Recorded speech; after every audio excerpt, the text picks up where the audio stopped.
ug mato pa ni Nerdy Catayas diri, Pastor, mayong hapon na ako'y pangutana ang pagbutang og abo sa agtang gibuhat sa ubang tinuhuan, mabasa ba na sa Biblia?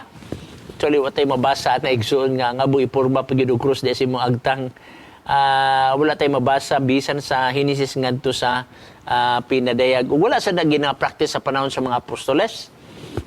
Human si Kristo namatay, human si Kristo nabanhaw, human si Kristo nisakas langit, walay record din sa New Testament nga adunay practice sama ni ini.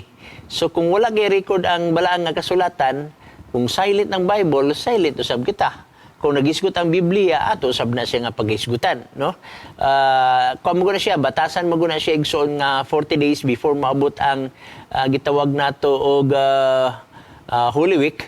Gitawag na lang panahon sa summer quaresma, magbutang sila niya na. Pero kung naapuntas bala ang kasulatan, nga gikan sa 40 ka adlaw, magkuan na dayon, gitawag Holy Week, gipractice yung tanas sa apostoles, wa man tayo mabasa. Kung basahon nila sa Old Testament, sure ko, wag yung cross diya ba? Ikaduha pa, wa pa man gipatay si Jesus Christ sa Old Testament. Unya, ang ilang pagpractice na naigsuon, pagbutang sa cross, aron mag sa pagsilibrar nga nagkaduol na ang pizza sa iyang pagkamatay, no? Wala tayo mabasa niya na mga pinangga.